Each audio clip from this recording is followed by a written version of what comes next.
Una anciana pidió comida en la mansión. Solo la empleada la ayudó y la verdad los destrozó. Consuelo estaba secando los platos del fregadero cuando escuchó los golpes en la puerta de servicio.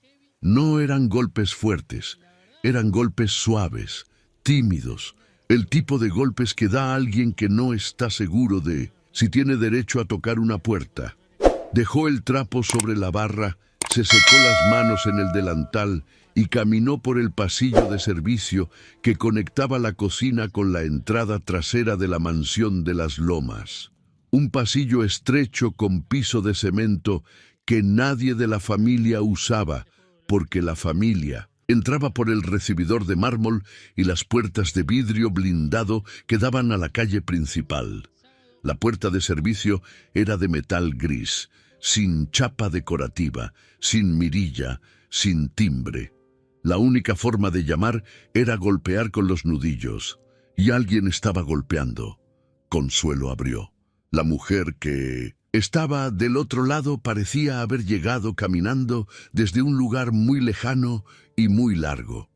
Tenía el cabello blanco, suelto, desordenado por el viento y la mugre en mechones que le caían sobre la cara como cortinas sucias.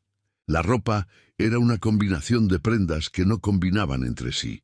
Un suéter gris demasiado grande que le colgaba de los hombros como si fuera de otra persona, una falda oscura con manchas de tierra en las rodillas y unos zapatos de plástico transparente, de esos que se venden a 30 pesos en los tianguis, con las suelas gastadas hasta lo delgado. Los ojos eran lo único que no estaba destruido.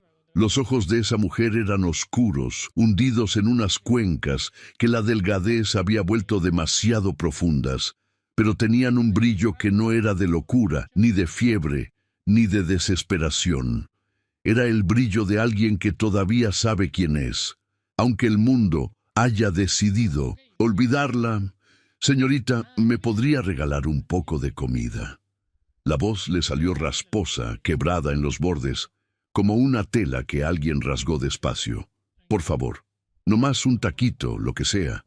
Consuelo tenía 26 años, 2 años trabajando en esa casa, y una regla que se había puesto a sí misma el primer día que llegó desde Puebla a trabajar en la capital.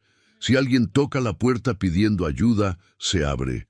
No importa quién sea, no importa a qué hora, se abre. Porque su abuela, que la crió en un pueblo cerca de Cholula, después de que su madre se fue a trabajar al norte, le había dicho que la comida que uno da es la comida que Dios multiplica, y que la puerta que uno cierra al que tiene hambre, se cierra también para uno cuando lo necesite. «Pásele, señora», dijo Consuelo, haciéndose a un lado. La anciana entró arrastrando los zapatos de plástico por el piso de cemento del pasillo. Caminaba con la lentitud de alguien a quien le duelen las piernas, pero que ya se acostumbró al dolor y lo lleva como se lleva una bolsa pesada que uno no puede soltar. Consuelo la guió hasta la cocina. La cocina de la mansión de los de la Torre era del tamaño de un departamento. Tenía una isla de mármol gris en el centro con 4 bancos altos tapizados en piel, un refrigerador de acero inoxidable con 2 puertas que siempre estaba lleno de cosas que nadie comía, una estufa de 6 quemadores que Consuelo era la única que usaba porque ni Fernando ni Mónica cocinaban jamás, y una vajilla blanca con bordes dorados que costaba más por pieza de lo que Consuelo ganaba en una semana. Consuelo sentó a la anciana en uno de los bancos de la isla. La mujer se sentó despacio, con las manos apoyadas en el mármol frío, y miró a su alrededor con una mezcla de confusión y asombro, como alguien que entra a un lugar que no pertenece a su realidad y que necesita unos segundos para aceptar que es real. Consuelo sacó un plato de la vajilla blanca, sirvió arroz, frijoles y un pedazo de pollo que había sobrado de la cena que preparó para los señores esa noche y que iban a tirar a la basura como tiraban siempre las sobras. Porque Mónica decía que recalentar comida era de pobres. Puso el plato frente a la anciana, le acercó un vaso de agua fresca, un tenedor y una servilleta de tela, Y mientras la mujer miraba el plato como si no pudiera creer que tanta comida fuera para ella, Consuelo tomó un trapo limpio de la alacena y se lo acomodó sobre los hombros con cuidado, como se le pone una cobija a alguien que tiene frío, como se le pone dignidad a alguien a quien la calle se la quitó. Doña Socorro, porque ese era su nombre aunque Consuelo todavía no lo sabía, levantó el tenedor con una mano que temblaba tanto que el primer grano de arroz se le cayó antes de llegar a la boca, pero el segundo no se cayó, ni el tercero. Y a partir del cuarto bocado, los ojos se le humedecieron sin que cayera ninguna lágrima, con esa humedad contenida de las personas que aprendieron a llorar hacia adentro porque llorar hacia afuera no les cambió nada, y sonrió. Una sonrisa temblorosa, lenta, que le subió por las mejillas como el sol sube por una pared vieja. «Que Dios la bendiga, señorita», dijo entre bocados. Tenía 3 días sin comer. Consuelo se quedó de pie junto a la estufa viéndola comer, con los brazos cruzados sobre el delantal y una presión en el pecho que no era tristeza, sino algo más complicado que la tristeza. Algo parecido a la rabia tranquila de saber que en la misma ciudad donde sobra comida en los refrigeradores de acero inoxidable, hay personas que llevan 3 días sin probar bocado. El sonido de la puerta principal cortó el silencio de la cocina. Pasos en el recibidor de mármol, el ruido seco de unos tacones y el golpe suave de unos zapatos de vestir. Consuelo se enderezó. Eran las 11 de la noche. Los señores regresaban de su cena. Fernando de la Torre entró primero. 36 años, traje oscuro, pelo corto, con las primeras canas que le habían salido antes de tiempo, y un reloj en la muñeca izquierda que había comprado el año pasado en una joyería de Masaryk con el dinero de una venta de terrenos en Polanco.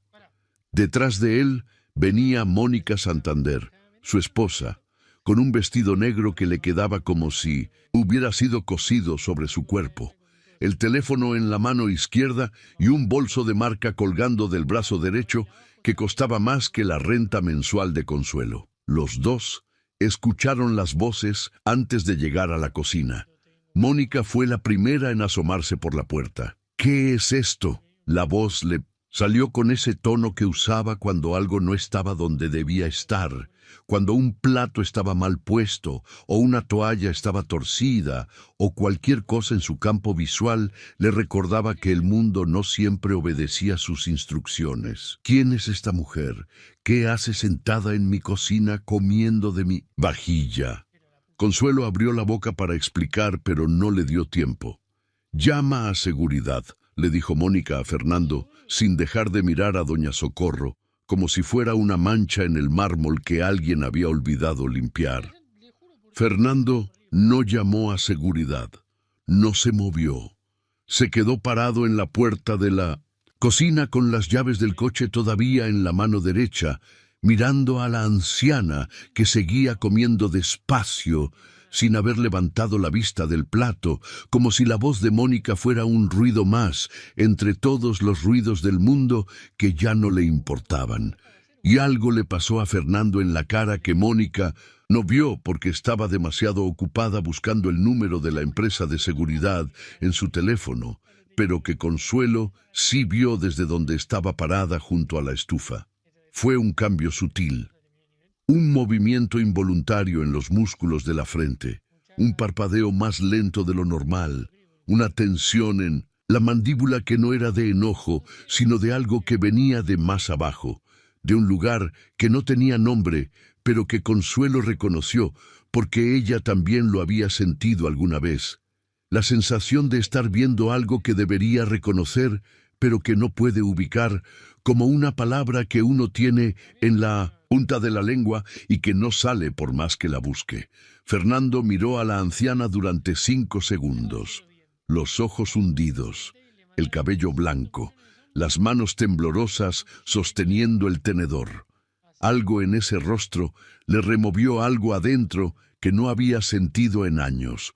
Algo enterrado debajo de las capas de trajes caros y reuniones de negocios y membresías de clubes, y cenas en restaurantes donde una botella de vino costaba lo que una familia en Puebla gastaba en un mes de comida. Pero no supo qué era. Se quedó parado en la puerta con las llaves en la mano y esa cosa sin nombre, dándole vueltas en el pecho como una moneda, girando sobre una mesa que todavía no decide de qué lado caer. Mónica cruzó los brazos frente a la puerta de la cocina y miró a Consuelo con la misma expresión que usaba cuando el jardinero dejaba una hoja fuera de lugar en la entrada. Quiero a esa mujer fuera de mi casa en 5 minutos, Consuelo, y quiero que laves todo lo que tocó.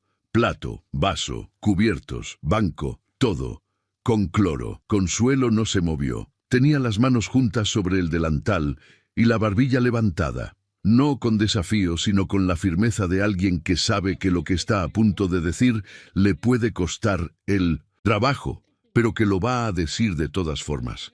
Señora, está temblando. Afuera hace frío y no tiene a dónde ir. Si me permite, yo la puedo acomodar en el cuarto de servicio y mañana temprano la llevo a un albergue. Solo una noche. Mónica abrió la boca para contestar, pero Fernando habló antes. Había estado callado desde que entró a la cocina, parado en el marco de la puerta con las llaves todavía en la mano y los ojos moviéndose entre la anciana y el plato como si estuviera tratando de armar un rompecabezas que no tenía todas las piezas. Una noche, dijo Fernando. La voz le salió baja, sin la autoridad que usaba en las juntas de negocios, con el tono de alguien que está respondiendo a algo que no es la pregunta de Consuelo, sino a algo más profundo que le está dando vueltas en el pecho y que todavía no puede nombrar. Que se quede una noche. Mañana vemos. Mónica lo miró con los ojos entrecerrados. Fernando, no vamos a convertir esta casa en un albergue. ¿Qué sigue? ¿Abrir la puerta a cualquiera que toque? Fernando no contestó. Se dio la vuelta y subió las escaleras hacia la recámara con el paso lento de alguien que está cargando algo que no sabe dónde poner. Mónica lo siguió 2 minutos después, dejando en el aire de la cocina un rastro de perfume caro y una mirada de advertencia dirigida a Consuelo, que no necesitaba palabras para entenderse. Consuelo esperó hasta que los pasos dejaron de sonar en el piso de arriba. Después se acercó a doña Socorro, que había terminado de comer y tenía el plato vacío frente a ella, con el tenedor cruzado encima, colocado con el cuidado de alguien que alguna vez supo cómo se ponen los cubiertos cuando uno termina de comer. Señora, le voy a preparar la cama en el cuarto de atrás. ¿Cómo se llama? Los ojos oscuros de la anciana se enfocaron en Consuelo con un destello de claridad que duró un instante antes de volver a nublarse como un cielo que se abre un segundo y se cierra de vuelta. Socorro, mija. Me llamo Socorro, pero hace mucho que nadie me dice por mi nombre. El cuarto de servicio estaba al final del pasillo de cemento, detrás de la cocina, junto a la puerta de la lavandería. Era un cuarto pequeño con una cama individual, un closet de metal, una ventana que daba al patio trasero y un lavabo con un espejo manchado de humedad. No tenía calefacción, ni aire acondicionado, ni ninguno de los lujos que abundaban en el resto de la casa, pero tenía paredes, techo y una cobija gruesa que Consuelo sacó del closet y extendió sobre la cama con las esquinas bien metidas debajo del colchón, como le había enseñado su abuela en Cholula. Consuelo ayudó a doña Socorro a sentarse en la cama. Le quitó los zapatos de plástico transparente con cuidado, como si fueran de cristal, y al hacerlo vio los pies de la anciana, hinchados, agrietados, con las uñas oscurecidas y la piel tan seca que parecía papel viejo. Pies que habían caminado kilómetros y kilómetros sin que nadie les ofreciera descanso. Le puso un par de calcetines de algodón que Consuelo tenía en su cajón, y que le quedaban grandes, pero que eran suaves y limpios, y que iban a mantenerle los pies calientes durante la noche. Mientras la ayudaba a recostarse, doña Socorro empezó a hablar. No le hablaba a Consuelo directamente, le hablaba al aire, al techo, a un punto del cuarto que solo ella podía ver, con esa forma de hablar que tienen las personas mayores cuando la memoria se les mezcla con el presente y ya no distinguen bien cuál es cuál. Yo tenía una casa, mija, chiquita, pero bonita, con un árbol de mangos en el patio que daba fruta en mayo y que mi hijo se subía a cortar sin que yo lo viera porque le daba miedo que lo regañara. Consuelo le acomodó la almohada detrás de la cabeza sin interrumpirla. Los ojos de doña Socorro estaban abiertos, pero miraban algo que no estaba en ese cuarto. Mi hijo se fue a la ciudad grande. Le junté peso por peso vendiendo tamales en la esquina de la iglesia. Todos los días, mija, desde las 5 de la mañana, para que él pudiera estudiar algo que yo no entendía, pero que le iba a dar una vida mejor que la mía. Y se fue. Consuelo se quedó quieta junto a la cama, escuchando, sin moverse, sin decir nada, con las manos sobre el delantal y la respiración contenida, como si tuviera miedo de que cualquier movimiento rompiera el hilo de esas palabras que salían de doña Socorro como agua de un grifo que alguien abrió después de años de estar cerrado. Me decía mamá Coco, siguió la anciana, y una sonrisa diminuta le apareció en los labios que se borró tan rápido como llegó, desde chiquito, porque le costaba decir socorro, y se le quedó. Mamá Coco, así me decía. Consuelo sintió algo tibio en el pecho, que no era lástima sino reconocimiento. La forma en que doña Socorro hablaba de su hijo le recordaba a su propia abuela hablando de su madre cuando se fue al norte. La misma mezcla de orgullo y dolor, la misma forma de pronunciar el nombre del ausente como si pronunciarlo fuera la única manera de mantenerlo cerca. ¿Y su hijo viene a verla, doña Socorro? La anciana cerró los ojos. La sonrisa se le fue del todo. Se fue hace mucho, mija, y no volvió. La frase quedó flotando en el cuarto de servicio como una burbuja que nadie se atrevía a reventar. Consuelo le subió la cobija hasta el pecho y estaba a punto de apagar la luz cuando vio algo brillar en el cuello de doña Socorro. Era un cordón de cuero viejo, gastado, con un escapulario de tela café que colgaba justo encima del esternón. El escapulario estaba sucio, con los bordes deshilachados y la imagen de la Virgen del Carmen casi borrada por el uso. Pero lo que llamó la atención de Consuelo no fue la imagen religiosa, sino un bulto pequeño que se sentía detrás de la tela, como si hubiera algo guardado adentro. ¿Puedo? Consuelo señaló el escapulario. Doña Socorro asintió con un movimiento pequeño de la cabeza. Consuelo abrió la parte trasera del escapulario con los dedos y encontró una fotografía doblada en 4. La desdobló con cuidado.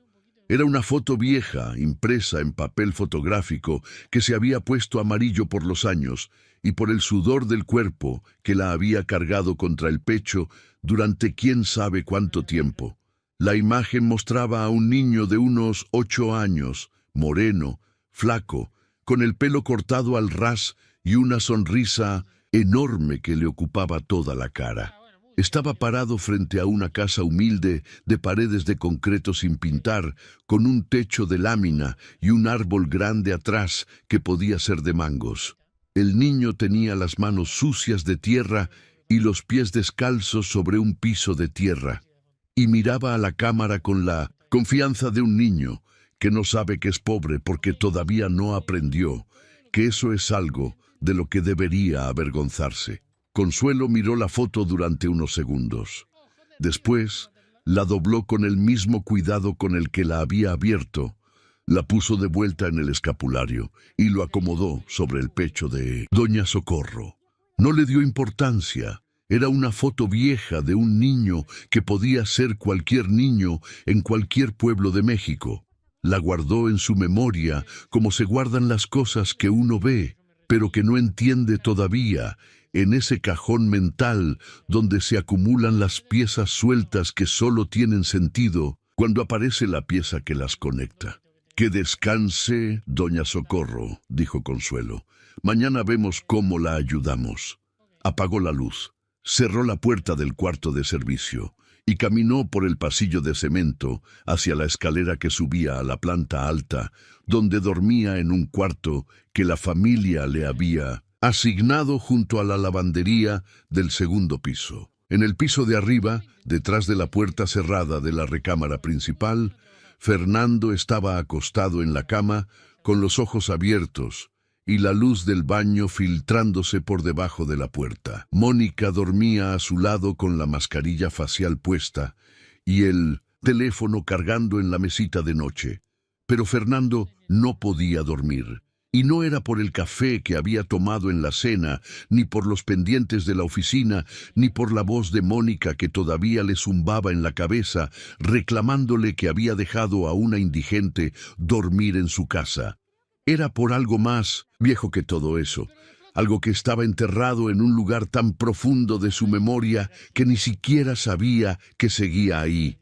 El rostro de la anciana, los ojos oscuros hundidos en las cuencas, las manos temblorosas. Algo en esa combinación le había abierto una puerta adentro del pecho que él llevaba 18 años manteniendo cerrada con candado. Porque Fernando de la Torre no siempre fue Fernando de la Torre. No siempre fue el empresario de traje oscuro y reloj de Masaryk que vivía en las lomas y cenaba en restaurantes de Polanco. Hubo un tiempo que él había empujado tan lejos de su memoria que a veces dudaba de si había sido real, en que Fernando era un niño moreno y flaco que corría descalzo por un patio de tierra y se subía a un árbol de mangos cuando su madre no lo estaba viendo.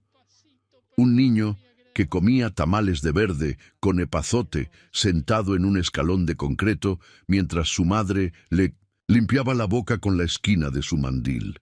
Un niño de Puebla, al que su madre le decía mijo y al que él le decía mamá Coco, porque la palabra socorro le resultaba demasiado larga y demasiado seria para una mujer que se reía con los ojos y que olía a masa de maíz y a cilantro y a todas las cosas que significan hogar cuando uno es tan pequeño que el mundo entero cabe en una cocina.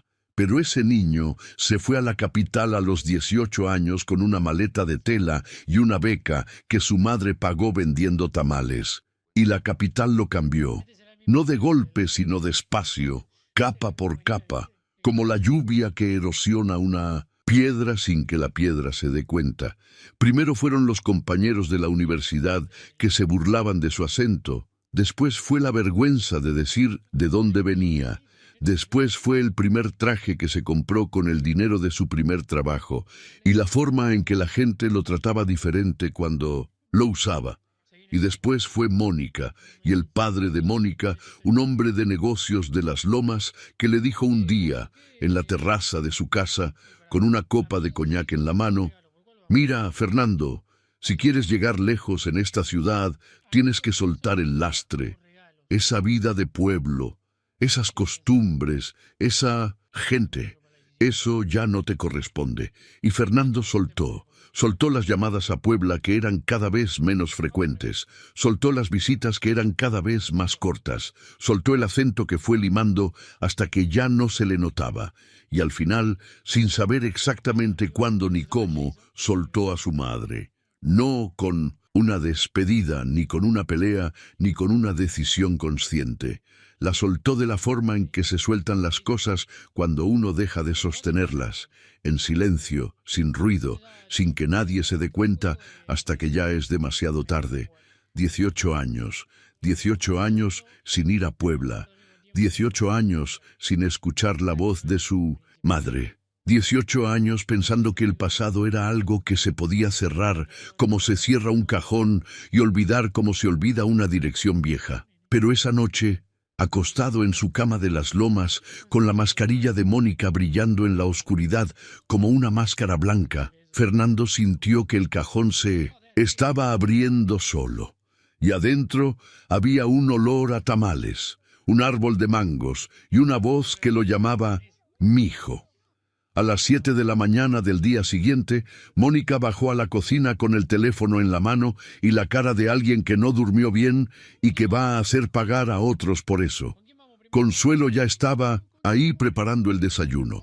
huevos revueltos con epazote, frijoles de olla, café de la cafetera automática que Mónica usaba como medidor de estatus porque era italiana y la había mandado traer de una tienda en Miami. Consuelo, dijo Mónica desde la puerta sin entrar, como si la cocina fuera un territorio que ella visitaba pero donde no vivía. A las 8, mis amigas vienen a desayunar. 4 mujeres, mesa del jardín, mantel blanco. Y cuando digo a las 8 quiero todo listo, incluyendo que esa mujer no esté en mi casa. Señora, es muy temprano, todavía no abren los albergues y no me importa, quiero que se vaya antes de que lleguen mis invitadas. Si a las 8 esa mujer sigue aquí, tú te vas con ella. ¿Me entendiste? Mónica no esperó respuesta. Se dio la vuelta con el ruido seco de sus pantuflas de seda contra el mármol del pasillo y desapareció escaleras arriba para arreglarse para su desayuno, que consistía en 2 horas de preparación para 45 minutos de conversación con 4 mujeres que se sentaban alrededor de una mesa a hablar de las vacaciones de sus hijos, los tratamientos faciales nuevos y las empleadas que nunca hacían nada bien. Consuelo se quedó parada frente a la estufa con el sartén de los huevos en la mano y el reloj de la cocina marcando las 7:04. Le quedaban 56 minutos. Se quitó el delantal, caminó al cuarto de servicio y abrió la puerta despacio. Doña Socorro estaba sentada en la cama con los calcetines de algodón puestos y la cobija enrollada en la cintura. Tenía los ojos abiertos y las manos juntas sobre el regazo, como si estuviera esperando algo o a alguien. Cuando vio a Consuelo, le sonrió con esa sonrisa temblorosa que se le formaba despacio en la cara como una vela que tarda en encenderse. «Buenos días, mija. ¿Ya es de día?» «Sí, doña Socorro. Es de mañana. Necesito que se vista porque la voy a llevar a un lugar donde la van a cuidar bien. ¿Me van a dar de comer?» «Sí, señora, le van a dar de comer». Consuelo le puso los zapatos de plástico, la ayudó a levantarse y la guió por el pasillo de cemento hasta la puerta de servicio. Salieron por la parte trasera de la mansión para que Mónica no las viera. El aire de la mañana estaba frío, con esa temperatura de la Ciudad de México en marzo, que engaña porque el sol ya está arriba, pero el aire todavía no se entera y sigue soplando como si fuera enero. Consuelo caminó con doña Socorro del brazo por la banqueta de las lomas, pasando frente a bardas de 3 metros de altura, detrás de las cuales había jardines que la anciana no podía ver y albercas que la anciana no sabía que existían. Doña Socorro caminaba despacio, arrastrando los zapatos de plástico sobre la acera con ese ritmo irregular de alguien cuyo cuerpo ya no obedece las instrucciones de la cabeza con la precisión de antes. Se agarraba del brazo de Consuelo con las 2 manos, apretando con una fuerza que no correspondía a su cuerpo delgado, como si tuviera miedo de que el piso se le fuera a mover debajo de los pies. Consuelo había buscado en su teléfono la dirección del albergue municipal más cercano. Estaba en la colonia Tacuba, a 30 minutos en camión. Caminaron hasta la parada del autobús en Reforma y subieron al primer camión que pasó. Doña Socorro no había subido a un camión en mucho tiempo. La escalera de entrada le resultó demasiado alta para sus piernas, y Consuelo tuvo que subirla casi cargándola, mientras el chofer esperaba con esa paciencia resignada de los conductores de la Ciudad de México, que ya lo han visto todo. Se sentaron en el primer asiento junto a la puerta. El camión arrancó, y doña Socorro se aferró al tubo de metal con las 2 manos, mirando por la ventana con los ojos enormes de alguien que no reconoce las calles por las que pasa, que ve los edificios y los coches y la gente como si fueran piezas de un mundo que ya no le pertenece. Consuelo la observaba de reojo. La anciana tenía la boca ligeramente abierta y los ojos moviéndose rápido de un lado a otro, como un animal que está en un lugar desconocido y que busca algo familiar para calmarse, pero no encontraba nada familiar. Y poco a poco, la confusión se fue convirtiendo en algo peor. El labio inferior empezó a temblarle. Las manos se le apretaron más fuerte al tubo de metal, y los ojos, esos ojos oscuros que la noche anterior habían tenido un brillo de lucidez mientras hablaba de su hijo y del árbol de mangos, se empezaron a llenar de un miedo que no tenía objeto, un miedo que no era de nada en particular, sino de todo a la vez, el miedo de una mujer de 78 años, cuyo cerebro ya no puede procesar la velocidad con la que el mundo se mueve a su alrededor. ¿A dónde me llevan? La voz le salió aguda, rota, con un temblor que ya no era solo de las manos, sino de todo el cuerpo. ¿A dónde vamos? Yo quiero irme a mi casa, a mi casa con el árbol. Doña Socorro, vamos a un lugar donde la van a cuidar, tranquila. Yo no quiero ir a ningún lugar, yo quiero a mi hijo. Fernando, Fernando, Fernando. El nombre salió de su boca 3 veces seguidas, cada vez más alto, cada vez más desesperado, como una alarma que se dispara en la oscuridad y que nadie sabe cómo apagar. Los pasajeros del camión voltearon a ver. Un hombre con gorra se cambió de asiento. Una mujer con una bolsa del mercado en el regazo le lanzó a Consuelo una mirada de compasión mezclada con incomodidad. Y doña Socorro empezó a llorar. No con el llanto, contenido de la noche anterior cuando comió el plato de arroz en la cocina, con un llanto abierto, sin filtro, un llanto de niña vieja que no puede parar, porque los frenos que una persona normal tiene para controlar el llanto ya no funcionan cuando el cerebro se deteriora y las emociones salen sin pedir permiso. Fernando, mijo, ¿dónde estás? Se fue hace mucho. Mi hijo se fue y nunca volvió. Consuelo le pasó el brazo por los hombros y la apretó contra su costado. Doña Socorro se agarró de ella con la misma fuerza con la que se había agarrado del tubo de metal, hundiendo la cara en el hombro de Consuelo, mojándole la blusa con lágrimas y mocos y saliva, temblando con una intensidad que Consuelo sentía vibrar contra sus propias costillas. Y en ese camión que avanzaba por Paseo de la Reforma entre el tráfico de las 8 de la mañana, con el sol pegándole en los vidrios y los claxons, sonando afuera como una sinfonía desafinada, Consuelo escuchó el nombre otra vez, Fernando, el mismo nombre del hombre que vivía en la mansión donde ella trabajaba. El hombre de 36 años que anoche se quedó parado en la puerta de la cocina con algo en la cara que no supo explicar. El hombre que vino de Puebla. El hombre cuya madre le decía mijo. Consuelo se quedó muy quieta. El corazón le empezó a latir más rápido, con un ritmo que le subía por el cuello hasta las orejas. Doña Socorro, dijo con la voz más suave que tenía, sin soltar el abrazo. ¿Su hijo se llama Fernando? Mi Fernando, dijo la anciana entre sollozos. Fernandito. Se fue a estudiar a la ciudad grande, le junté peso por peso con los tamales. ¿De dónde es usted, doña Socorro? De Puebla, mi hija, de un pueblo cerquita de la capital. Mi casa tenía un árbol de mangos. Consuelo sintió que el aire del camión se le volvió más denso, como si alguien hubiera subido la presión adentro de ese espacio cerrado. Fernando, Puebla, tamales, árbol de mangos, ciudad grande.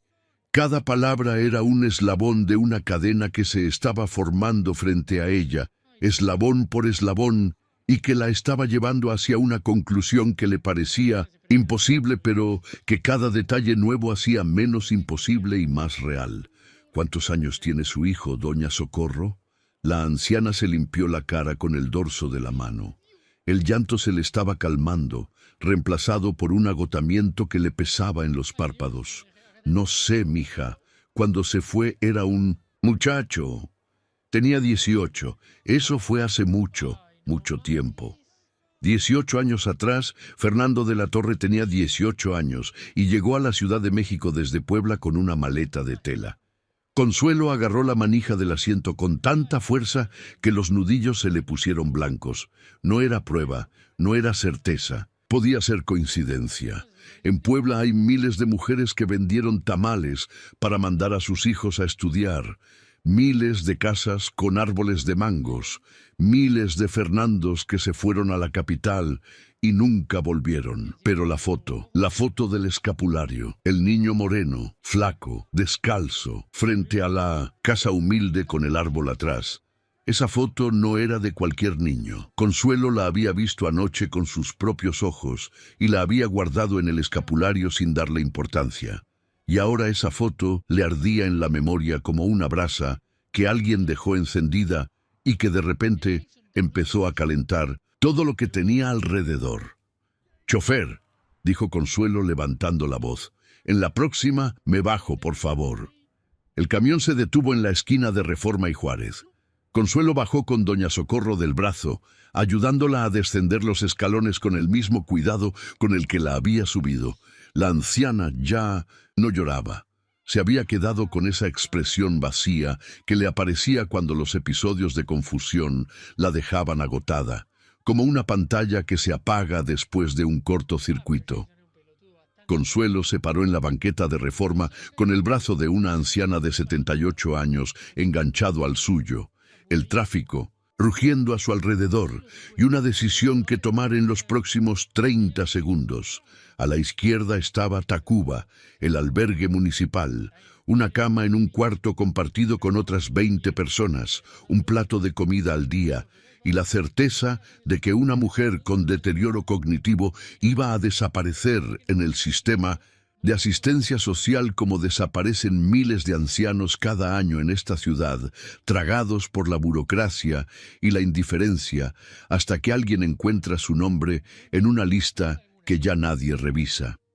A la derecha estaba Las Lomas, una mansión con isla de mármol y vajilla de bordes dorados, una patrona que la iba a despedir si regresaba con la anciana, y una posibilidad que todavía no era certeza, pero que Consuelo sentía en el estómago con la misma fuerza con la que doña Socorro se agarraba de su brazo.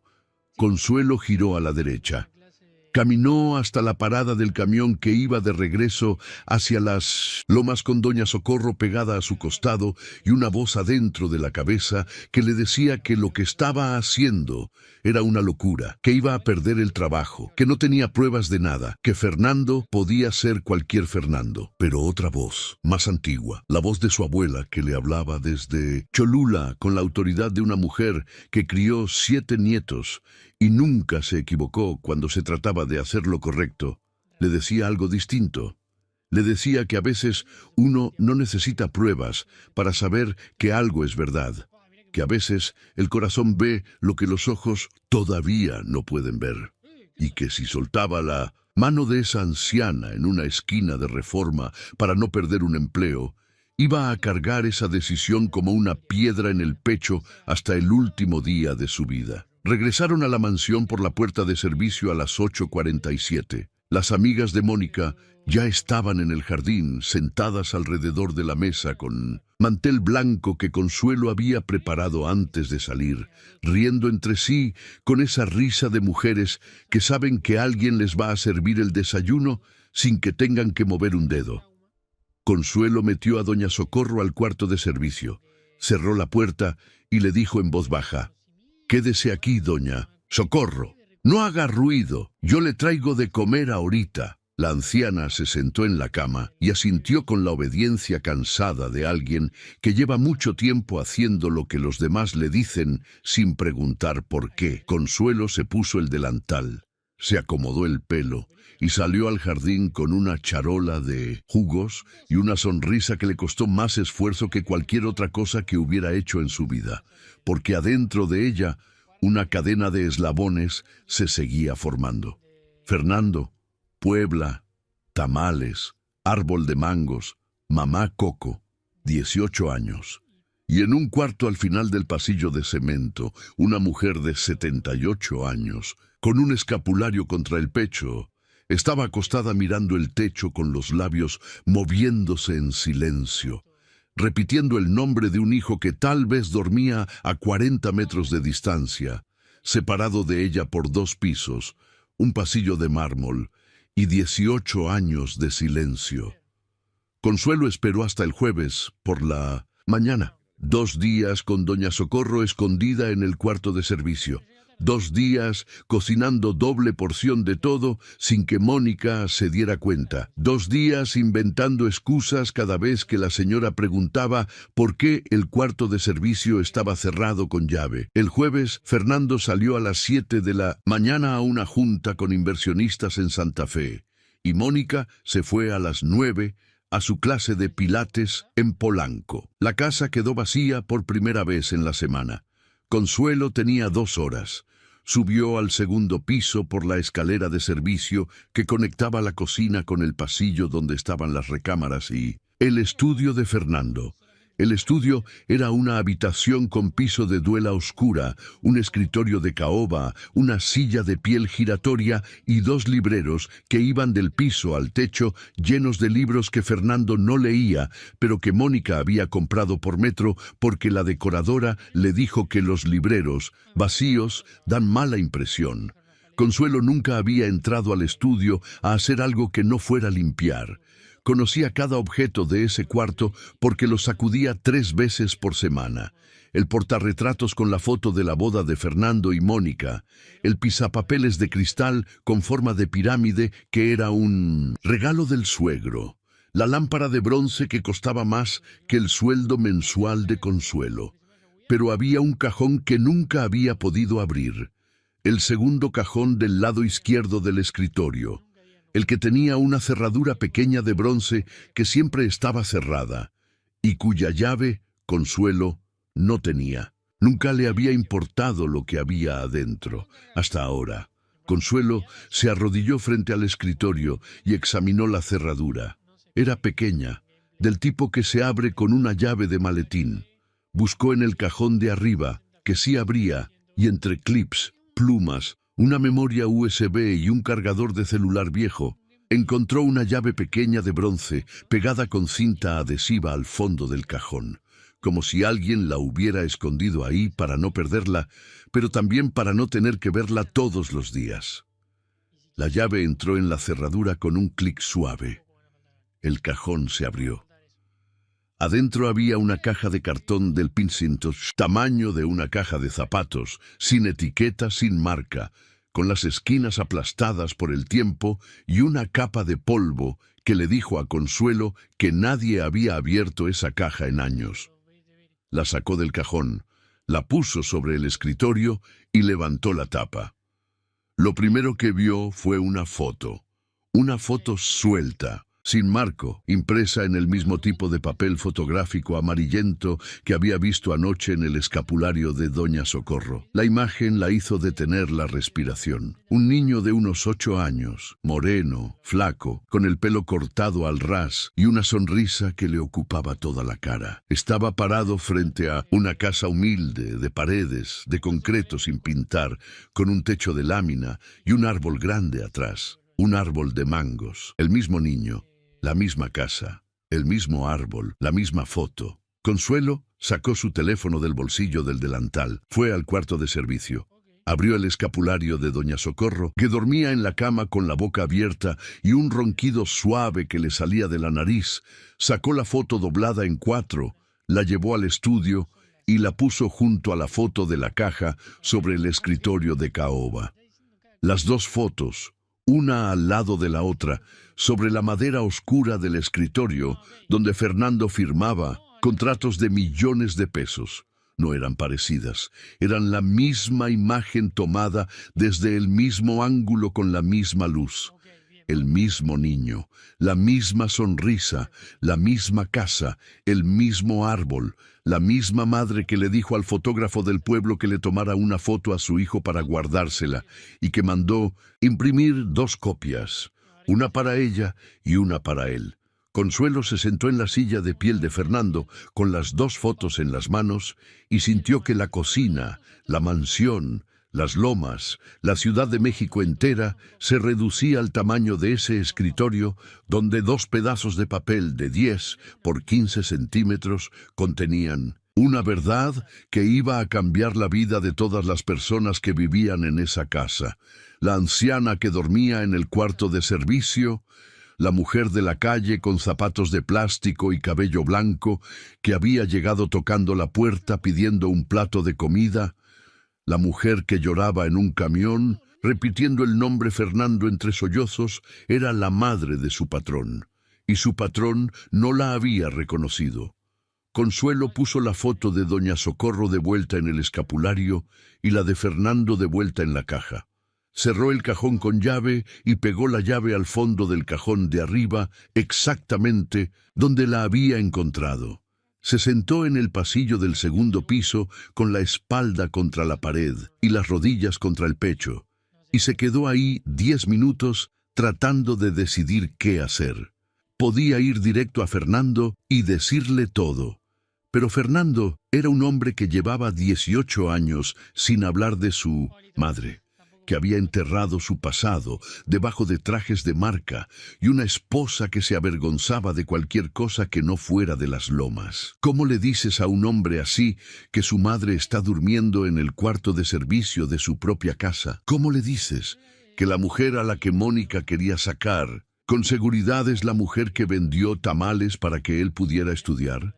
Y si se lo decía y Fernando no le creía, o peor, si Fernando le creía pero no quería enfrentarlo, Consuelo se quedaba sin trabajo, sin referencia, y doña Socorro se quedaba sin la única persona que la estaba cuidando. Decidió esperar, no por cobardía, sino por estrategia, la estrategia de las mujeres que han aprendido que en una casa, donde el poder lo tiene la patrona, las batallas se ganan con paciencia y no con confrontación. Iba a cuidar a doña Socorro en secreto hasta encontrar el momento correcto para hablar con Fernando. Y ese momento iba a llegar solo, siempre llega. Los 3 días que siguieron fueron los más difíciles que Consuelo había vivido en esa casa.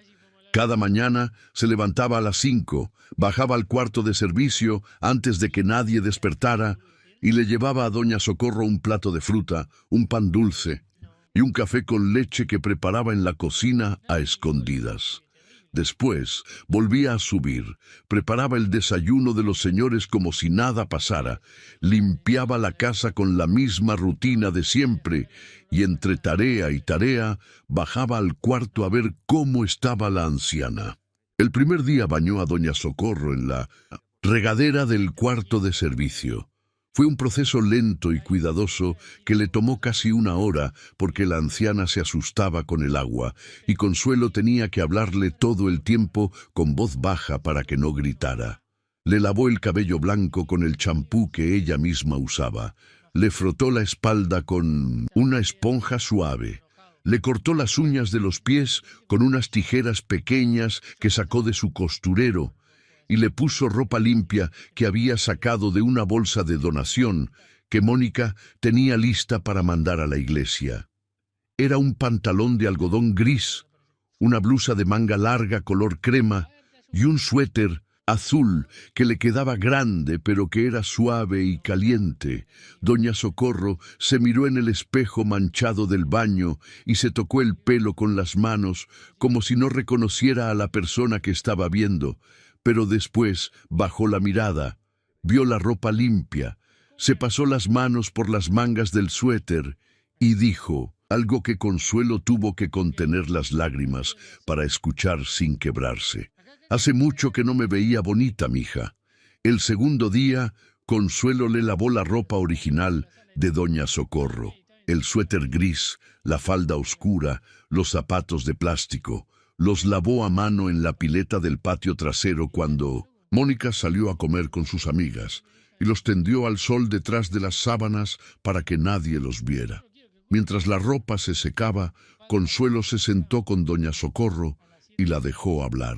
La anciana hablaba en oleadas, como una radio que se sintoniza y se pierde.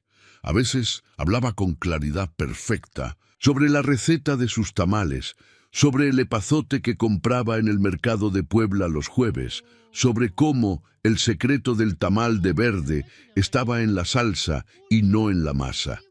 Y a veces se perdía en mitad de una frase y se quedaba mirando la pared con los ojos vacíos durante minutos enteros, como una computadora que se congela y necesita tiempo para reiniciarse. El tercer día, doña Socorro tuvo un episodio que asustó a Consuelo. A las 3 de la tarde, la anciana se levantó de la cama, abrió la puerta del cuarto de servicio y empezó a caminar por el pasillo de cemento hacia la cocina, diciendo que tenía que ir a vender los tamales, porque ya se le hacía tarde y los clientes la estaban esperando. Consuelo la alcanzó antes de que llegara a la cocina y la guió de vuelta al cuarto con el corazón latiéndole en la garganta, porque Fernando estaba en el estudio y Mónica estaba arriba, y cualquiera de los dos podía haber salido al pasillo en ese momento. Los episodios de confusión se estaban haciendo más frecuentes. Doña Socorro pasaba más tiempo perdida que lúcida, y cada vez que regresaba a la realidad lo hacía con una expresión de miedo en la cara que le rompía algo adentro a Consuelo, porque era la cara de alguien que sabe que su propia mente la está traicionando y que no puede hacer nada para detenerla. Fernando, por su parte, notó que Consuelo estaba diferente. No podía explicar qué había cambiado exactamente, pero la veía llegar tarde a la cocina por las mañanas, desaparecer durante el día en momentos que antes estaba disponible, y bajar a la planta baja a horas extrañas con platos de comida que no correspondían al menú que él le había visto preparar. Le preguntó una vez de pasada, mientras se servía un café en la cocina. ¿Todo bien, Consuelo? Todo bien, señor. Solo estoy reorganizando la despensa. Fernando asintió y se fue a su estudio con el café en la mano, porque Fernando era un hombre que aceptaba las explicaciones que le daban sin profundizar en ellas. Así había aceptado la explicación de Mónica sobre la anciana. Así había aceptado la explicación de su suegro sobre soltar el pasado. Así había aceptado durante 18 años la explicación que se daba a sí mismo cada vez que el recuerdo de Puebla le tocaba la puerta. Esa vida ya no me corresponde, pero la puerta se estaba abriendo, y lo que estaba del otro lado ya no iba a esperar. Mónica lo descubrió un lunes, a las 2 de la tarde. Había bajado a la cocina a buscar una botella de agua mineral porque la que tenía en la recámara se le había acabado. Y cuando pasó por el pasillo de servicio, escuchó una voz que salía del cuarto del fondo. Una voz de mujer vieja que canturreaba algo que no era una canción, completa sino fragmentos de una melodía que se repetía y se perdía y volvía a empezar, como un disco rayado que no encuentra la salida del surco. Mónica se detuvo frente a la puerta, puso la mano en la manija, la abrió, y lo que vio adentro le encendió la cara con una furia que le subió del estómago a la mandíbula en menos de un segundo. Doña Socorro estaba sentada en la cama con el suéter azul de la bolsa de donación, el pelo blanco recién peinado por Consuelo esa mañana, y las manos sobre el regazo moviendo los dedos como si estuviera enrollando algo invisible. El movimiento automático de alguien que pasó décadas haciendo tamales y cuyos dedos todavía recuerdan la forma de envolver la masa en la hoja de maíz, aunque la mente ya no sepa por qué. La anciana miró a Mónica con los ojos nublados y le sonrió. «Buenos días, señora.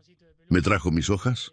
Mónica no le devolvió la sonrisa. Se dio la vuelta. Subió las escaleras con los tacones golpeando el mármol como martillazos y llamó a Fernando al celular. «Ven a la casa ahora mismo. Esa mujer sigue aquí. Tu empleada me mintió. Y si no vienes a arreglar esto en 30 minutos, llamo a la policía, a seguridad y a quien tenga que llamar para sacarlas a las 2». Fernando llegó a la casa en 25 minutos. Había salido de una reunión en Reforma sin dar explicaciones. Había manejado por el tráfico de la hora pico con una presión en el pecho que no era de la junta que acababa de dejar, sino de algo más antiguo que se le estaba despertando adentro, como un animal que estuvo hibernando y que el ruido acaba de despertar. Subió las escaleras. Mónica estaba en el pasillo del segundo piso con los brazos cruzados y la cara de alguien que ya tiene la sentencia lista antes del juicio. Tu empleada escondió a esa indigente en mi casa durante 5 días. Fernando, 5 días, usando nuestra comida, nuestra agua, nuestra ropa, y tú no te diste cuenta. Fernando no contestó. Bajó las escaleras hacia la cocina con el paso de alguien que no sabe lo que va a encontrar, pero que siente en los huesos que lo que sea va a ser más grande que cualquier cosa que le hayan dicho. Empujó la puerta de la cocina. Consuelo estaba de pie junto a la estufa con las manos juntas sobre el delantal y la cara de alguien que lleva 5 días cargando un secreto que le pesa más que su propio cuerpo.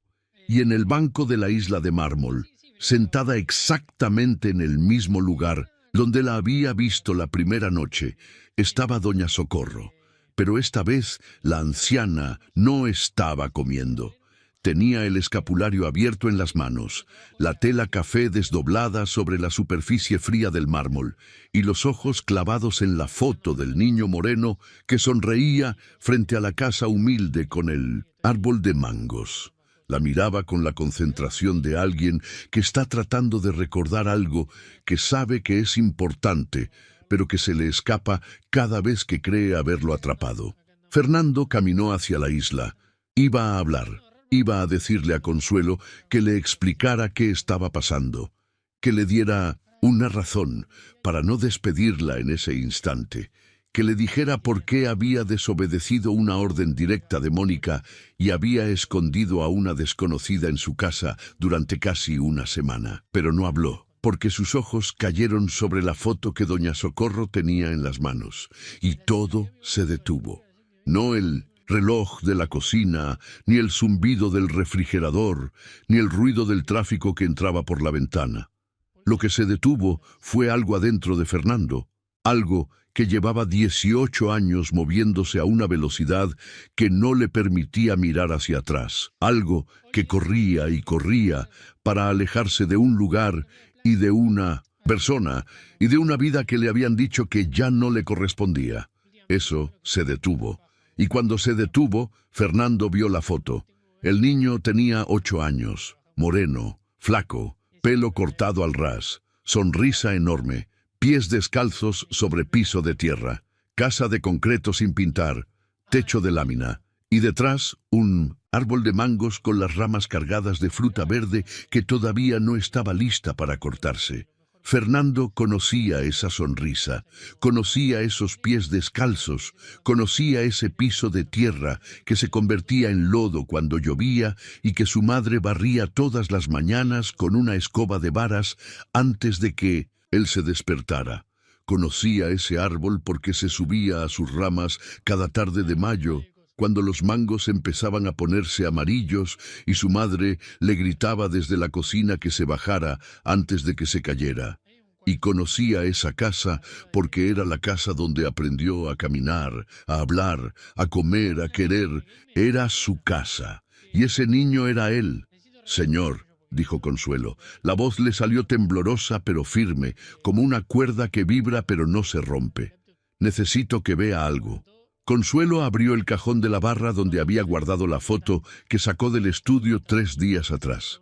La puso sobre la isla de mármol junto al escapulario abierto de doña Socorro. Las 2 fotos, una al lado de la otra, sobre el mármol gris que costaba más por metro cuadrado que todo lo que había en la casa donde esas fotos fueron tomadas. El mismo niño, la misma casa, el mismo árbol, la misma sonrisa que Fernando no había visto en un espejo desde que tenía 18 años y que ahora lo miraba desde 2 pedazos de papel amarillento como un fantasma que se niega a desaparecer. Esta foto estaba en una caja en el cajón de su escritorio, dijo Consuelo, y esta otra la carga ella en su escapulario desde hace años. Fernando no podía hablar, no podía moverse. Estaba parado frente a la isla de mármol con las 2 fotos delante de él y la anciana sentada al otro lado, y el espacio entre los dos se fue encogiendo como se encoge la distancia cuando uno deja de correr y se da vuelta para mirar lo que dejó atrás. Doña Socorro levantó la cabeza. Los ojos, hundidos y oscuros, se enfocaron en la cara del hombre que tenía enfrente con una lentitud que no era de confusión, sino de algo más profundo, como si su cerebro estuviera haciendo un esfuerzo sobrehumano por conectar lo que veía con algo que guardaba en un lugar donde la enfermedad todavía no había llegado. Lo miró durante 3 segundos. Los ojos se le fueron moviendo por la cara de Fernando como si estuviera leyendo un mapa viejo en un idioma que creía haber olvidado, pero que su cuerpo todavía recordaba. Y entonces algo cambió en esos ojos. El velo que los cubría se levantó. No del todo, no como se abre una cortina de golpe. Se levantó como se levanta la niebla de un campo en la mañana, despacio, dejando ver pedazos del paisaje uno por uno hasta que la imagen completa aparece. «¿Fernandito?» La voz le salió como un hilo. «¿Eres tú, mijo?»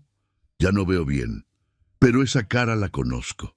Yo conozco esa cara». Fernando se agarró del borde de la isla de mármol con las 2 manos. Los nudillos se le pusieron blancos contra la piedra gris. Las piernas le temblaban debajo del pantalón del traje, como si los huesos se le estuvieran deshaciendo por dentro, como si todo el peso de los 18 años de ausencia le hubiera caído encima de golpe y su cuerpo no tuviera la fuerza para sostenerlo. «Mamá». La palabra le salió rota, partida en 2 sílabas que no quisieron pegarse la una con la otra.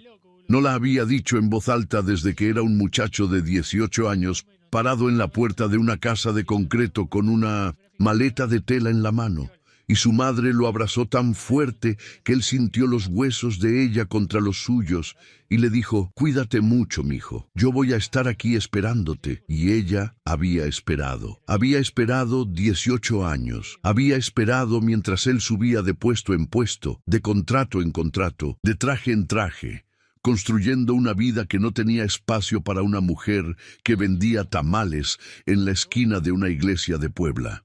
Había esperado mientras la casa se le caía a pedazos y el dinero de los tamales ya no alcanzaba, y los años le iban quitando la fuerza de las piernas y la claridad de la mente.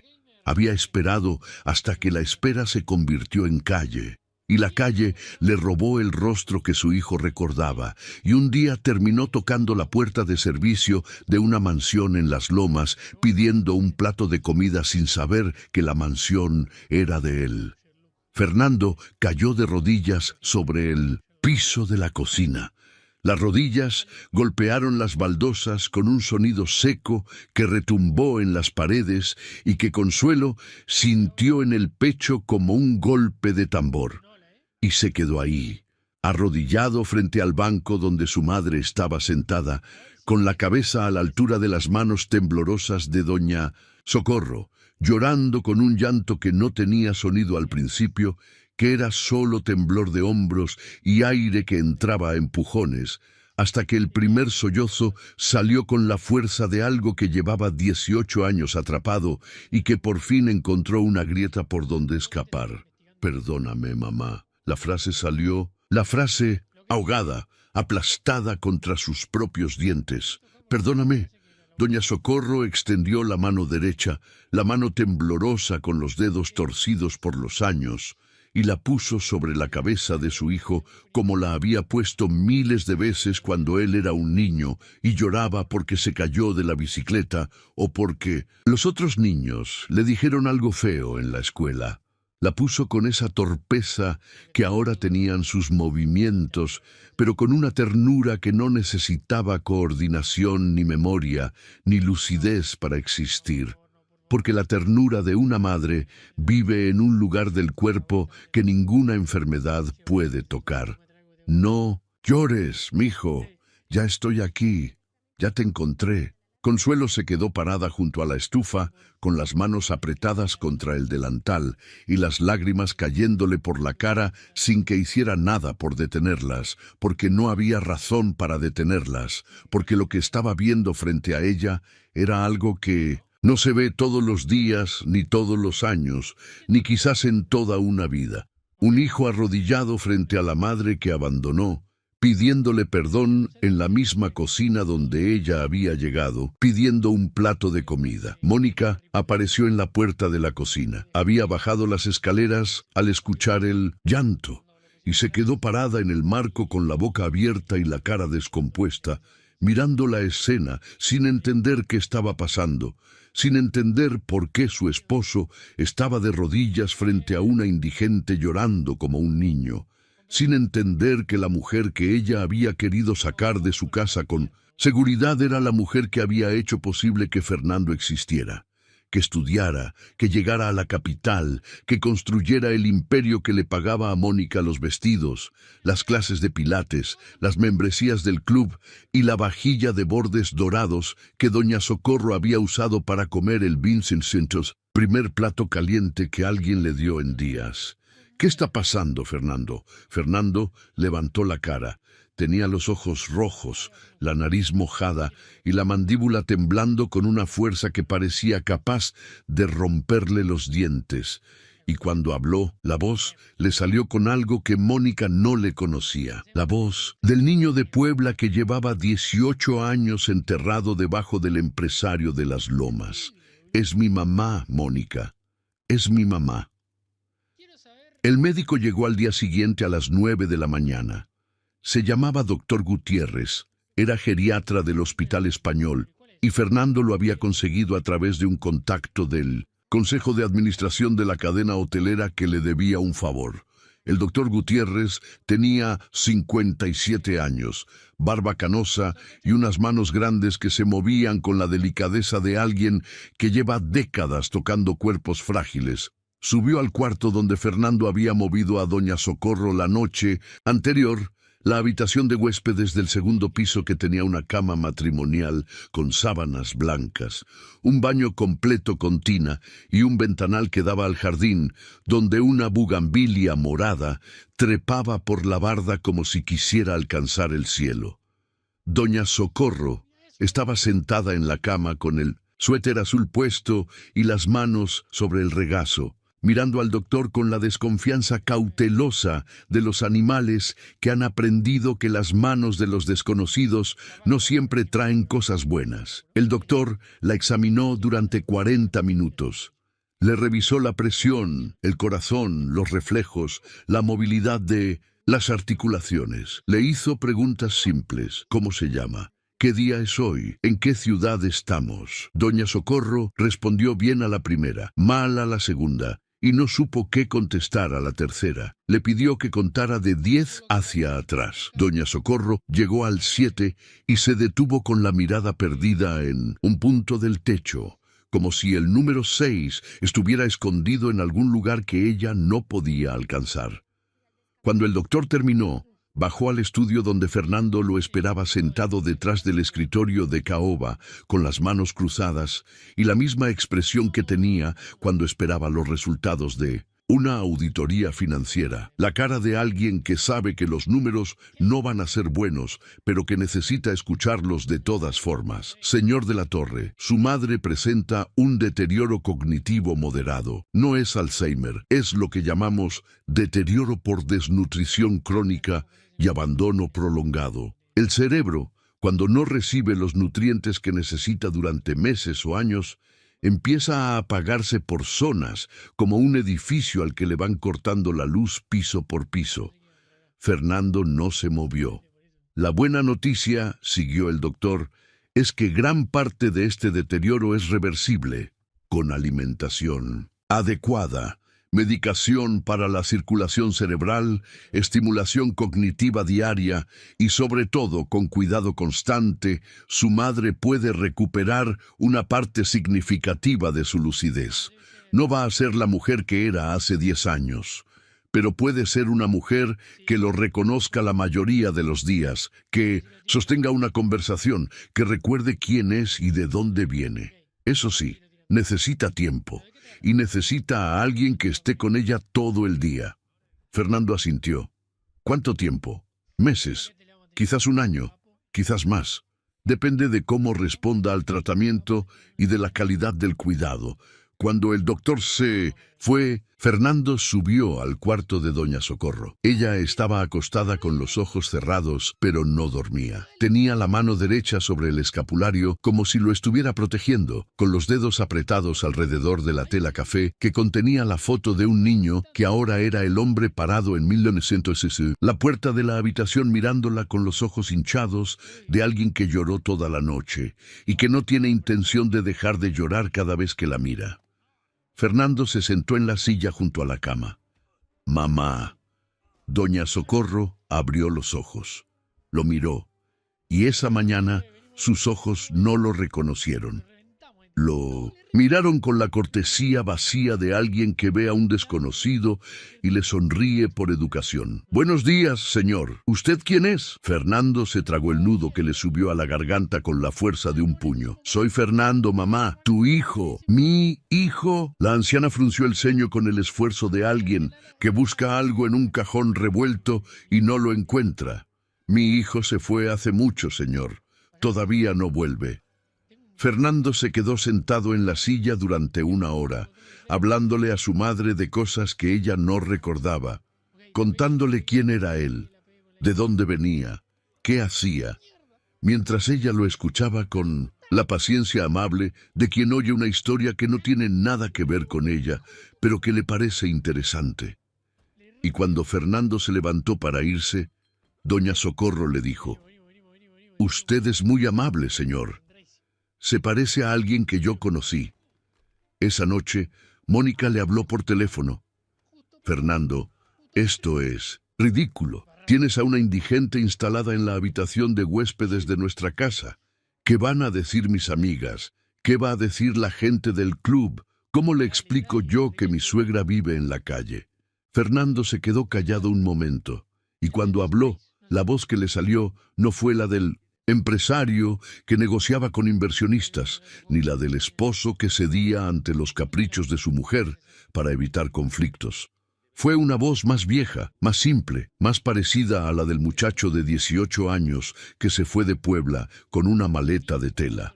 «Mónica, esa mujer vendió tamales durante 15 años para pagarme la escuela. Se levantaba a las 4 de la mañana y no paraba hasta las 8 de la noche. Y yo dejé de ir a verla porque tu papá me dijo que esa vida ya no me correspondía. Yo le hice caso. Le hice caso durante 18 años. Y mientras yo vivía en esta casa con isla de mármol y vajilla de bordes dorados, ella estaba en la calle pidiendo comida en puertas de servicio. Así que si te avergüenza mi madre, Mónica, te avergüenzo yo, porque ella y yo somos lo mismo». Mónica colgó sin decir nada. Al día siguiente mandó a un chofer a recoger sus maletas. Se fue a la casa de sus padres, en Pedregal de Minou, San Ángel, y no volvió. Fernando no la detuvo. Los primeros días fueron difíciles. Doña Socorro no reconocía la casa como suya. Se levantaba en la madrugada desorientada, caminaba por los pasillos tocando las paredes como si buscara una salida. Y a veces se sentaba en el piso del pasillo llorando sin saber por qué. Consuelo dormía con la puerta abierta para escucharla. Cada vez que doña Socorro se levantaba, Consuelo la encontraba, le tomaba la mano y la guiaba de vuelta a la cama, hablándole bajito con esa voz suya que tenía la misma cadencia que usaba su abuela en Cholula cuando la acostaba de niña. Esa cadencia lenta y circular que funciona con los niños pequeños y con los viejos que se están volviendo niños otra vez.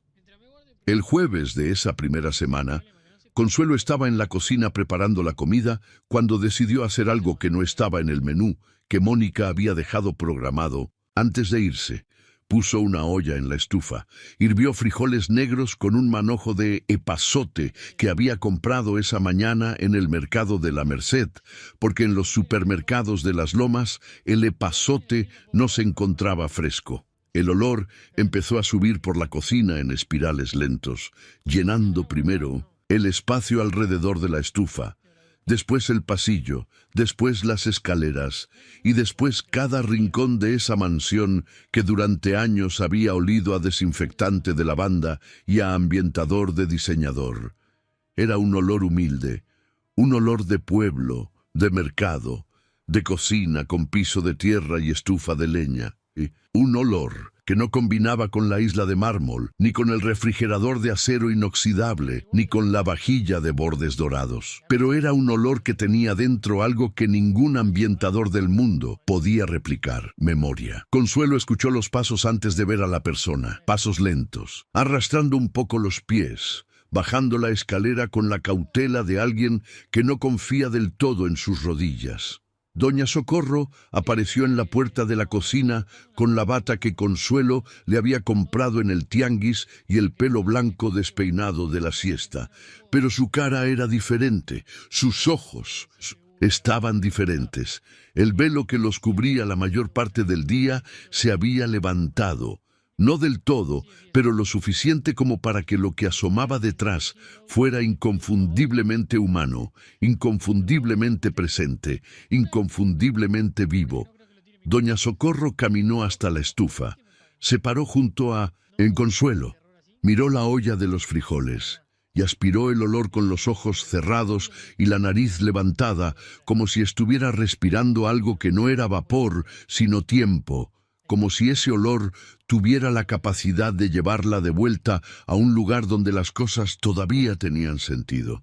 Así olía mi cocina, dijo Doña Socorro, y la voz le salió distinta, no rasposa, ni perdida, ni rota. Le salió clara y firme y llena de algo que se parecía a la alegría en su forma más antigua, la alegría de reconocer algo que uno creía perdido para siempre. Así olía mi cocina cuando hacía los frijoles para mi hijo, con bastante epazote, porque a él le gustaban con mucho epazote y yo se los hacía diario para que comiera bien antes de irse a la escuela. Consuelo no dijo nada. Solo revolvió los frijoles con el cucharón de madera mientras las lágrimas le caían al delantal sin hacer ruido, porque lo que acababa de pasar frente a la estufa no era solo una anciana recordando una receta, era la prueba de que el cuerpo recuerda lo que la mente olvida, que el olor de los frijoles con epazote podía llegar a un lugar del cerebro de Doña Socorro que la enfermedad todavía no había tocado y encender una luz que estaba apagada desde hacía meses, que la memoria no vive solo en la cabeza, vive en la nariz, en las manos, en la lengua, en cada parte del cuerpo que alguna vez estuvo conectada con las cosas que amamos. Esa noche, Fernando se sentó con su madre en la cocina. Consuelo les sirvió 2 platos de frijoles con arroz y tortillas calientes que había comprado en la tortillería de la esquina, porque en esa casa no había tortillería de la esquina. Pero Consuelo había encontrado una a 6 cuadras que las hacía a mano y que olían a maíz de verdad. Fernando comió los frijoles y algo se le aflojó en el pecho que llevaba 18 años apretado, porque esos frijoles sabían a los frijoles de su madre, y su madre estaba sentada frente a él comiendo del mismo plato, en la misma mesa, y aunque no lo reconoció esa noche, le dijo algo que lo hizo detenerse con la cuchara a medio camino entre el plato y la boca. Estos frijoles me recuerdan a mi casa, señor. Yo les ponía epazote del mercado. Los jueves iba al mercado y compraba el epazote más fresco para mi hijo. Fernando bajó la cuchara, asintió sin poder hablar, y se quedó sentado frente a su madre comiendo en silencio mientras afuera la noche de la Ciudad de México se cerraba sobre las lomas con un frío que no entraba a la cocina porque la estufa estaba encendida. Los frijoles estaban calientes y por primera vez en 18 años la casa de Fernando de la Torre olía a hogar. Antes de dormir, Consuelo entró al cuarto de Doña Socorro para arroparla. La anciana estaba acostada con el escapulario sobre el pecho y los ojos cerrados. Consuelo se sentó en la silla junto a la cama, sacó una veladora que había comprado en la iglesia de la colonia, la colocó en la mesita de noche y la encendió. Doña Socorro abrió los ojos al sentir la luz. Miró la veladora, miró a Consuelo, y juntó las manos sobre el pecho como quien se prepara para algo que solía hacer todas las noches y que había dejado de hacer porque en la calle no hay mesita de noche, ni veladora, ni nadie que rece contigo. ¿Rezamos, mija?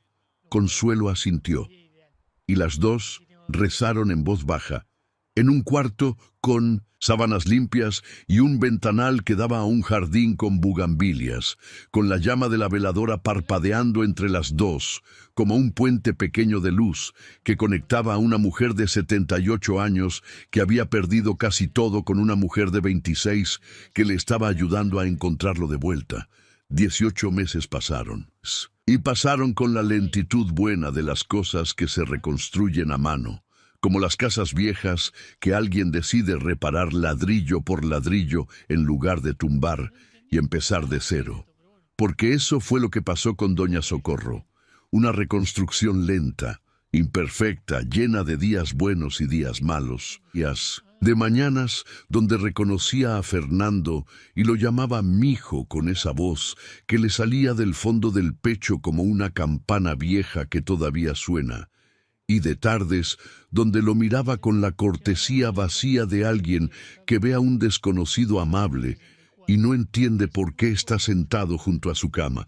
Pero los días buenos fueron ganando, poco a poco, como una planta que alguien riega todos los días sin esperar resultados inmediatos, y que un martes cualquiera amanece con un brote verde que no estaba ahí la noche anterior. La medicación que el doctor Gutiérrez le recetó para la circulación cerebral empezó a hacer efecto al tercer mes.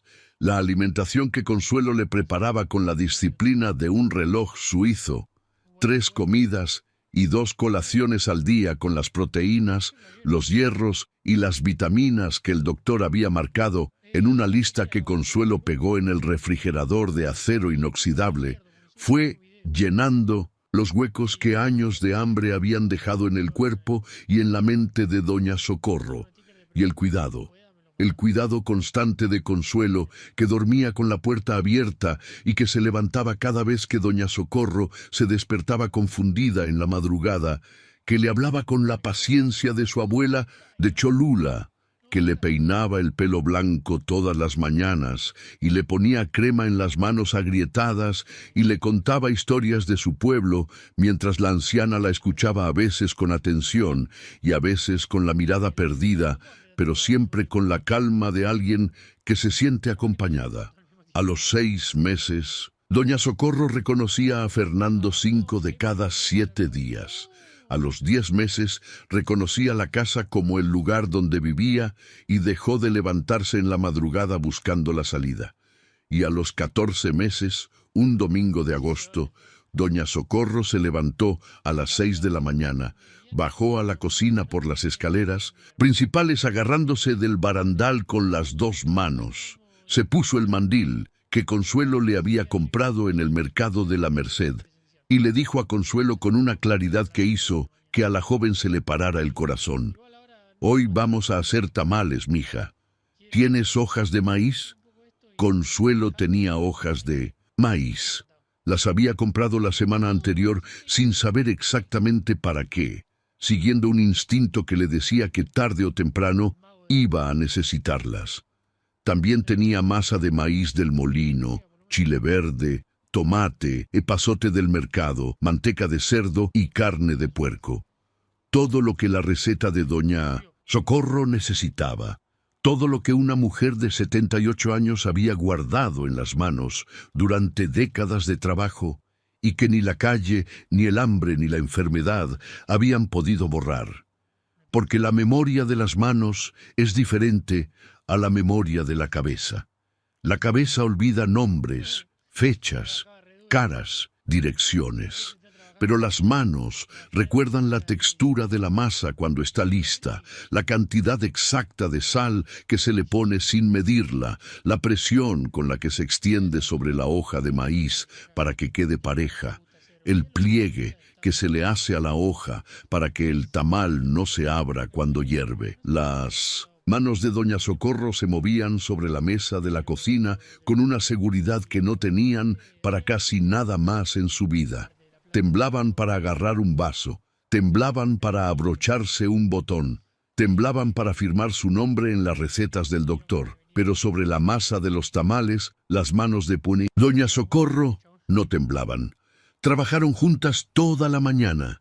Doña Socorro sentada en el banco de la isla de mármol con el mandil puesto y las hojas de maíz esparcidas frente a ella, y Consuelo a su lado preparando la salsa verde en la licuadora y poniendo a hervir la carne en la olla grande que nunca se usaba porque Mónica consideraba que las ollas grandes eran de pueblo.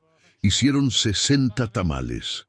Doña Socorro envolvió cada uno con la precisión de alguien que ha hecho eso 10,000 veces. Y entre tamal y tamal le iba contando a Consuelo la receta con instrucciones que iban más allá de los ingredientes.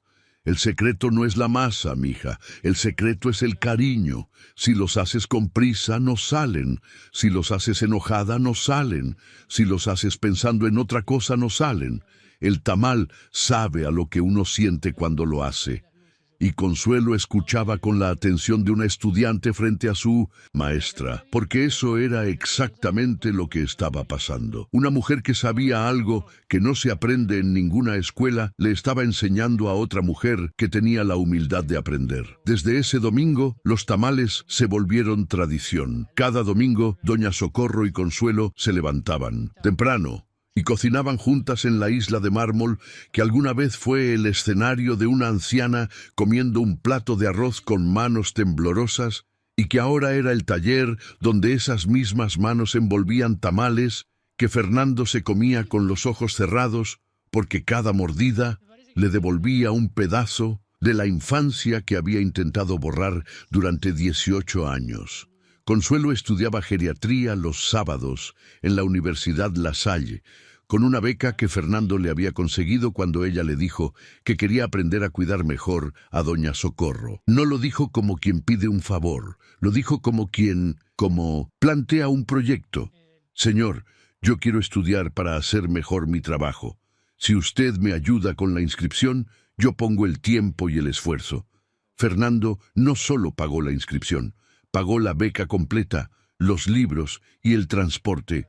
Y cada sábado por la mañana, cuando Consuelo salía de la casa con su mochila y sus cuadernos, Doña Socorro la miraba desde la ventana del segundo piso y le decía adiós con la mano, como las madres que miran a sus hijos irse a la escuela desde la puerta de la casa. Porque para Doña Socorro, Consuelo se había convertido en algo que no tenía nombre oficial, pero que ambas reconocían sin necesidad de pronunciarlo. Algo entre hija y compañera, entre cuidadora y amiga, entre la mujer que le abrió la puerta una noche y la mujer que le devolvió la vida. Fernando, por su parte, hizo 2 cosas que cambiaron todo. La primera fue vender la membresía del Club Campestre, que Mónica había usado durante 8 años para desayunar con sus amigas y hablar de personas que no estaban presentes. La membresía valía 1.200.000 pesos. Con ese dinero y otro tanto de su cuenta personal, Fernando construyó un comedor comunitario en Puebla. No en cualquier lugar de Puebla, en la calle donde él creció. En el terreno que quedaba junto a la casa de concreto sin pintar, donde todavía estaba el árbol de mangos, más viejo ahora, con menos fruta, pero todavía de pie como las cosas que resisten porque tienen raíces profundas. El comedor se llamaba Comedor Doña Socorro. Alimentaba a 120 personas al día. Y el menú incluía tamales los domingos, hechos con la receta que una mujer de 78 años le había dictado a su nuera postiza en la isla de mármol de una mansión en Las Lomas. La segunda cosa que Fernando hizo fue firmar el divorcio. Mónica no peleó, se fue con la mitad de los bienes gananciales que le correspondían por ley, vendió el departamento de Pedregal que sus padres le prestaron y se mudó a un departamento en Santa Fe, donde retomó su vida de redes sociales, esta vez sin hijos que fotografiar ni esposo que exhibir. Fernando no le guardó rencor, no porque la hubiera perdonado, sino porque no tenía espacio para el rencor. Todo el espacio que tenía adentro estaba ocupado por algo más importante, la tarea de reconstruir lo que tardó 18 años en destruir. Un viernes en la noche, después de cenar tamales recalentados que a Mónica le habrían parecido una ofensa y que a Fernando le sabían a gloria, Consuelo estaba lavando los platos cuando Fernando entró a la cocina y se recargó en la barra con un vaso de agua en la mano. Consuelo. Ella lo miró por encima del hombro sin dejar de tallar el sartén. Usted reconoció a mi madre antes que yo. La frase le salió con la sencillez de las cosas que son tan verdaderas que no necesitan adornos. No reconoció su cara, porque la cara que usted vio esa noche no era la cara que yo recordaba. Lo que usted reconoció fue su humanidad. Vio a una mujer con hambre y le dio de comer. Vio a una mujer con frío y le puso un trapo en los hombros. Vio a un ser humano cuando mi esposa vio una mancha y yo vi un fantasma que me daba miedo reconocer. Consuelo cerró la llave del agua. Se secó las manos en el delantal con ese gesto suyo que hacía antes de escuchar o decir algo importante. Señor, yo no hice nada especial. Abrí una puerta. Cualquiera puede abrir una puerta. Eso es lo que usted no entiende, Consuelo, que no cualquiera la abre. Y afuera, en el jardín donde la bugambilia morada seguía trepando por la barda, como si quisiera alcanzar algo que estaba más arriba, la veladora de la Virgen de Guadalupe, que doña Socorro había pedido que le pusieran en la ventana de su cuarto, parpadeaba suave contra el vidrio, visible desde la calle, como una señal pequeña de que adentro de esa casa de bardas altas había alguien que dejaba puertas abiertas. Era domingo en la mañana, y la casa olía a tamales. No al ambientador de lavanda que Mónica compraba en una tienda de importación, ni al desinfectante de pino que Consuelo usaba para trapear los pisos de mármol. Olía a masa de maíz, a chile verde, a epazote fresco, a manteca caliente, a hojas de maíz remojadas que soltaban ese aroma húmedo y terroso que huele a mercado y a pueblo, y a las manos de una madre que se levantó temprano para cocinar. El olor subía desde la cocina por las escaleras, se colaba por debajo de las puertas, se pegaba a las cortinas y a los sillones y a las paredes de una mansión que durante años había olido a todo menos a lo que ahora olía, a hogar. Doña Socorro estaba sentada en el banco de la isla de mármol con el mandil puesto, el pelo blanco peinado hacia atrás con un pasador que Consuelo le había regalado la semana anterior, y las manos hundidas en la masa con la concentración de alguien que está haciendo la cosa más importante del mundo, porque para doña Socorro, en ese momento, era la cosa más importante del mundo. Cada tamal que envolvía era un acto de memoria. Los dedos se movían solos, apretando la masa sobre la hoja con la presión exacta, doblando las esquinas con la precisión de miles de mañanas, frente a una estufa de leña en Puebla, cerrando el envoltorio con un pliegue que ningún tutorial de internet podría enseñar porque no era técnica, era vida acumulada en las yemas de los dedos. Las manos le temblaban, siempre le temblaban. Pero el temblor no le ganaba a la memoria. La memoria de las manos era más fuerte que cualquier enfermedad, más fuerte que los años, más fuerte que el olvido. Consuelo estaba a su lado, de pie junto a la estufa, revolviendo la salsa verde con un cucharón de madera mientras vigilaba la olla grande, donde los primeros tamales ya estaban hirviendo con un borboteo suave que sonaba como una conversación entre el agua y el fuego.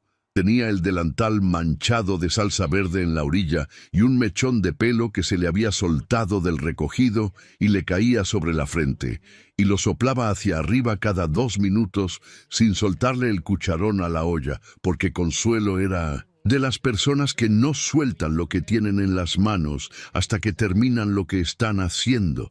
Las dos trabajaban en silencio, no el silencio incómodo de las personas que no tienen nada que decirse, el silencio cómodo de las personas que ya se dijeron todo lo que necesitaban decirse y que ahora simplemente están juntas, ocupando el mismo espacio, respirando el mismo olor, haciendo la misma cosa, conectadas por algo que no requiere palabras para existir.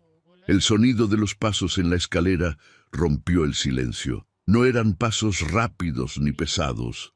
Eran pasos de alguien que baja sin prisa, que no tiene tiempo, que no está llegando tarde a ninguna junta ni corriendo hacia ningún aeropuerto.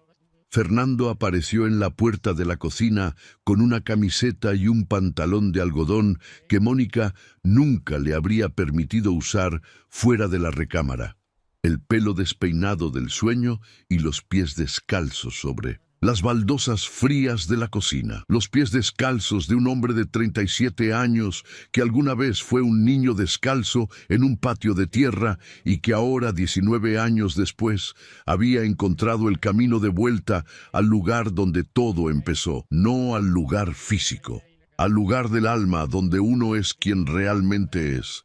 Sin traje, sin reloj, sin apellido, sin las capas que la ciudad y la ambición y la vergüenza le van poniendo encima hasta que uno se olvida de lo que hay debajo. Doña Socorro levantó la cabeza, lo miró, y esta mañana sus ojos estaban claros, no con la claridad perfecta de la mujer que había sido antes de que la calle le borrara el mundo, pero con una claridad suficiente, con esa luz intermitente que aparecía cada vez con más frecuencia y que se quedaba cada vez más tiempo, como un faro que gira en la costa y que cada vuelta ilumina un poco más de la orilla. «Siéntate, mijo, que ya casi están». La voz le salió entera, clara, sin temblor, con la autoridad tranquila de una madre que está en su cocina haciendo lo que sabe hacer y que le dice a su hijo que se siente porque la comida ya casi está, como le decía hace 20 años cuando él entraba corriendo del patio con las manos sucias de tierra y los pies llenos de lodo y ella le decía: «Lávate las manos, Fernando, que los tamales ya casi están». Fernando se sentó en el banco frente a su madre. La isla de mármol gris entre los dos, con las hojas de maíz esparcidas y los tamales alineados y la masa sobrante en el borde del plato. Y mientras esperaba a que los tamales terminaran de cocinarse, miró las manos de su madre moviéndose sobre la masa. Esas manos que habían amasado miles de tamales para poder mandarlo a estudiar.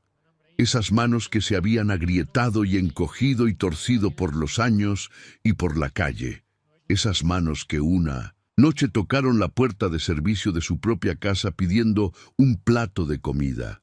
Y que encontraron del otro lado a la única persona que tuvo los ojos abiertos para verlas.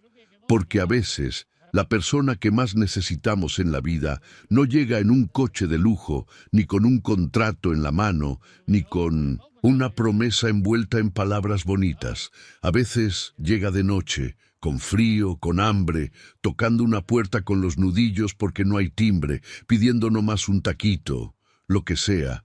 Y reconocerla no depende de los ojos que ven la ropa vieja, ni los zapatos rotos, ni el pelo blanco, ni las manos sucias. Depende de los ojos del alma, esos que no miran lo que la persona tiene encima, sino lo que la persona lleva adentro. Y esos ojos, esa noche, los tuvo Consuelo.